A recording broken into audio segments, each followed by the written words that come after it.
You know, sometimes the best thing we can do for our plants and trees is to cut them back.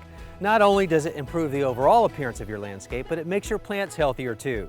So in this video, I'm going to show you the what, when, and how to make the proper cut so you'll be pruning like a pro in no time. And a quick shout out to Exmark, the makers of professional mowing equipment, for sponsoring this video.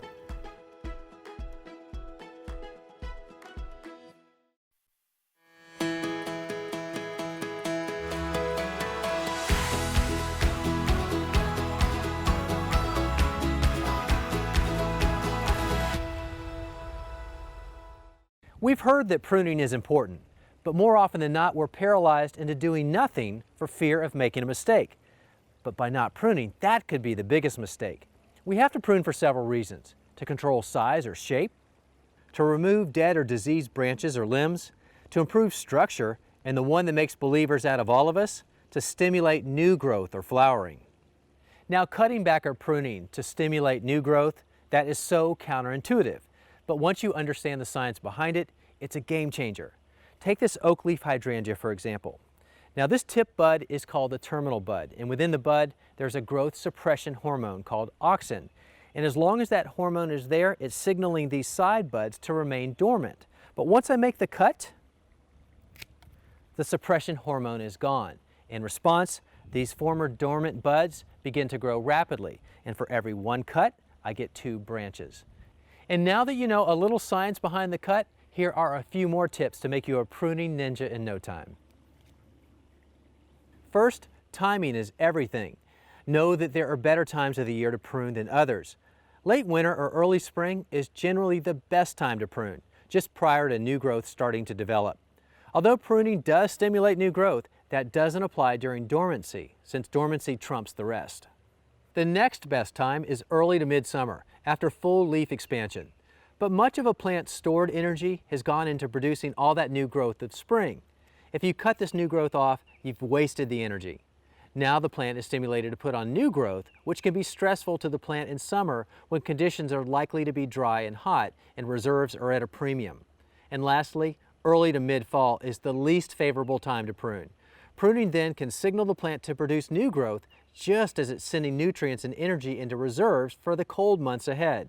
Not only can valuable reserves be diverted back into new growth can be damaged or killed by colder temperatures, creating access points for overwintering pests and diseases. Next, know the rule of thumb for proper timing on when to prune certain flowering plants. Some bloom on current season's growth, so they should be pruned in late winter because they'll bloom in the same year.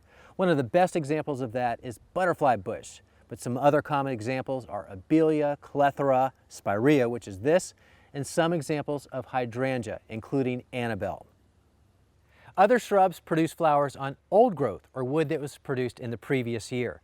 If you were to prune them in late winter, you'd be cutting off all the flower buds. Not a good idea. The best time to prune those type of plants is usually around midsummer, right after they bloom and before they've had a chance to set new buds.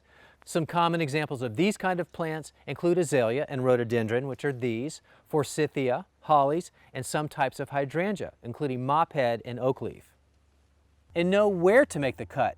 For plants with a single bud below the area you want to cut, find a place on the branch about a ½ inch above an outward facing bud, and then make the cut at an angle with the high point facing out also. For stems and branches with buds located in pairs, also known as opposite, make the cut about a ½ inch above the bud set and straight across. Finally, know the limits on how much to cut.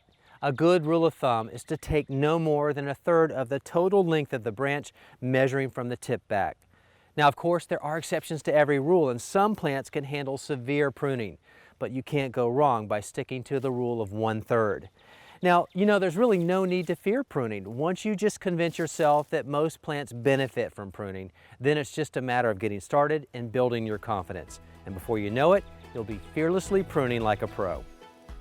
Thanks for watching today's video, and be sure to click on the link below for access to Exmark's Backyard Life website, where you can watch more videos with me, as well as other useful outdoor living, cooking, and lawn and garden content.